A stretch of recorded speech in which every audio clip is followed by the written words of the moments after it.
talking about now.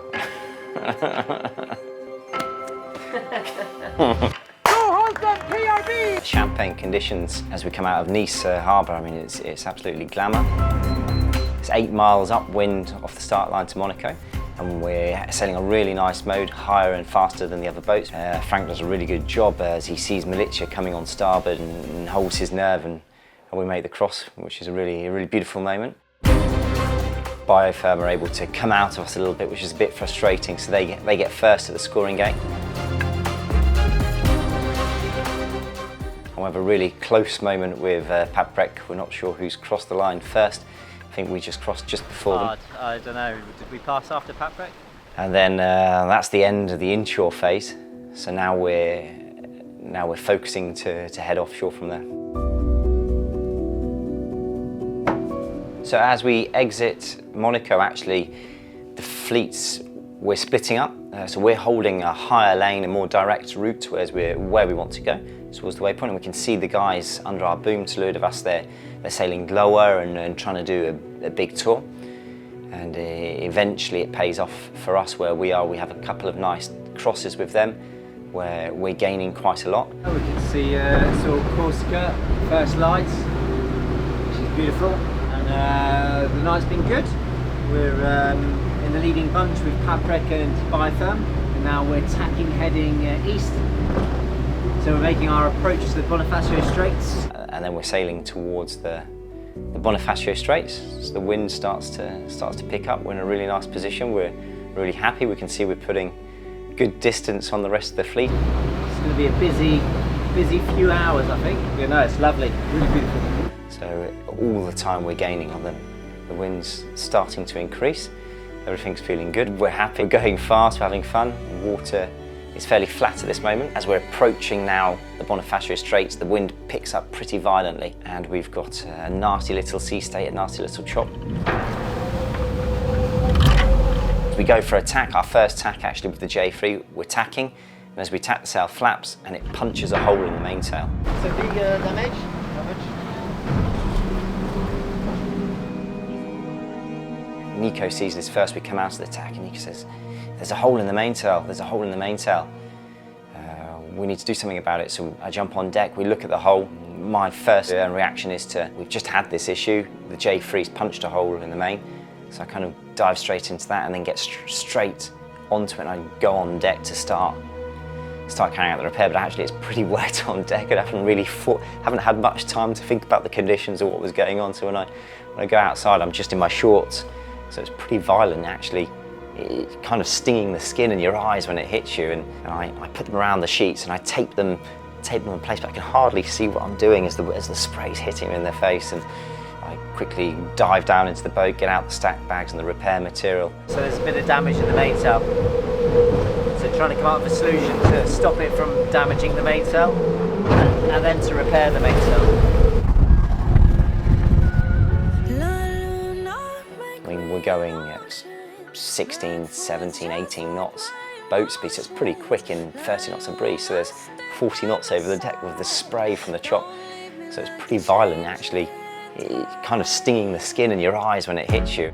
I've been chasing beauty and pain to go, but I found the real me.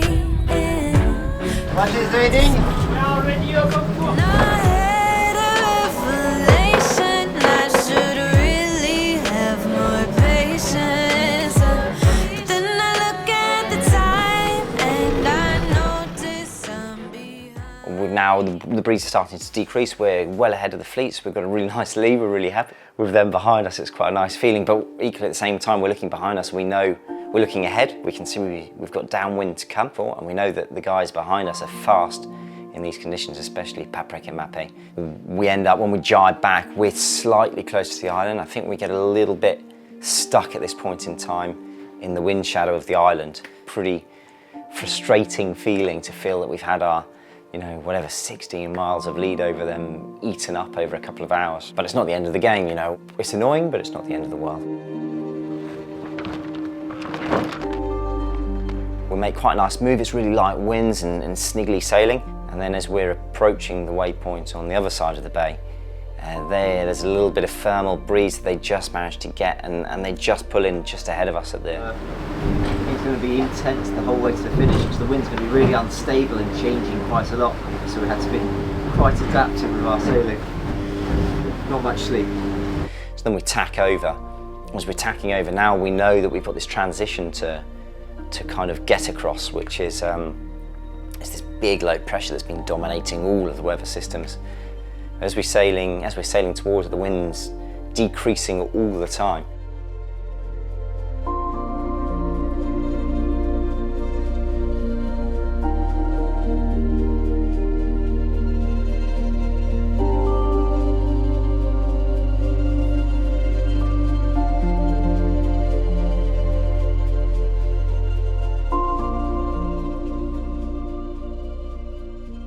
And at this point in time, there's the big breeze is offshore, and we can feel the effects of it because the sea state's really lifting up. You know, we go from flat water to maybe 2.5 meter wave. So the boat starts in no wind and lots of waves, the sails flapping all over the place. And then we see Mape catch the wind first, and they go from doing 3 knots to 25 knots, like that.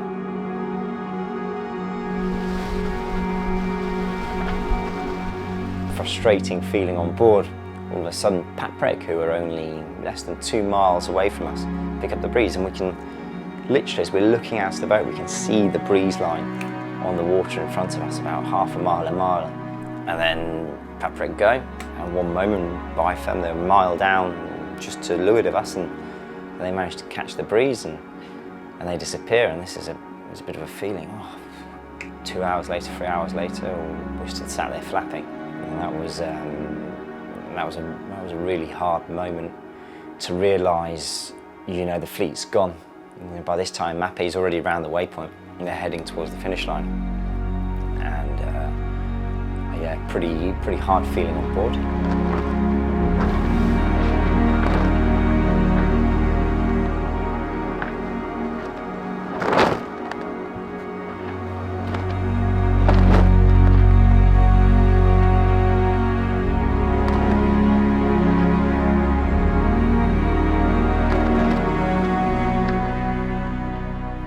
And yeah, we sit there for what feels like an eternity in no wind, really violent flapping sails. I mean, the feeling is really violent. The mainsail's banging from one side to the other, the jib as well. We're still 100% focused at this point in time. We're working really hard to keep the boat moving. It's a bit less fun on board, the ambience, but actually we're there, we're focused on the job. And right now, we're very focused. Frank and I are on shift at the same time, so we're working really hard, and we're trying little jibes to try different angles, different sail configurations. We constantly work on everything to optimise the boat to keep us moving as quickly as possible.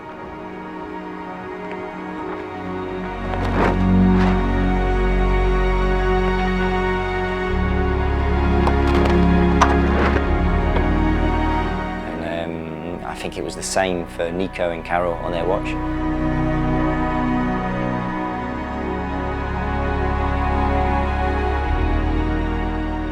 I think the wind is in less than 1 mile. It's pretty frustrating because we're just blocked, just complete block, and the other boats have gone.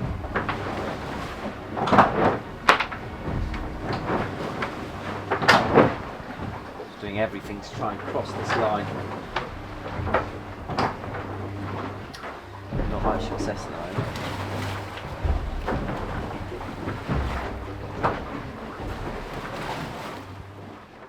It would have been easy to be frustrated, it would have been easy to be pissed off and say, this is unfair, we don't deserve this.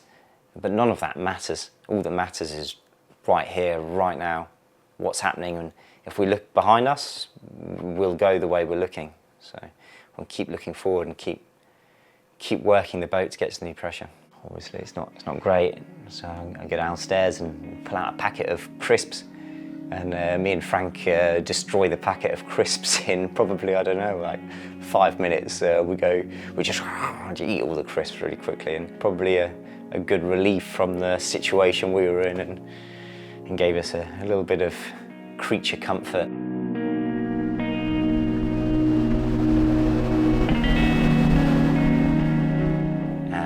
hear the boat speed start to change. You can hear the sound of the water going past the hull, and we know that we're out of the transition. At this point in time, we just jump into action. So straight away, me and Frank jump forward, we start moving the stack bags aft, and we're getting ready because we know that we're in the breeze, and we know that, you know, we've got 2 hours of downwind ahead of us now, and this is our chance to get back into the race.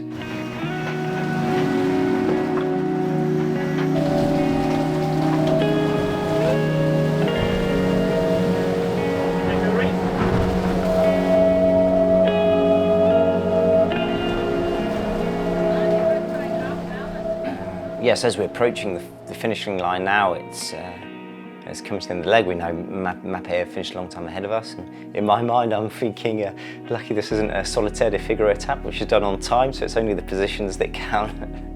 So we finished 4th, so you know we still get really good points on the scoreboard. It's not what we'd come into this leg hoping for. It's not what we maybe expected when we went through the Bonifacio Straits. It's frustrating to not get the result we would have liked, but that is also sailing. Okay, let's get through the line, let's get the boat onto the dock, let's hand it over to the shore crew, and let's get ready for the next leg.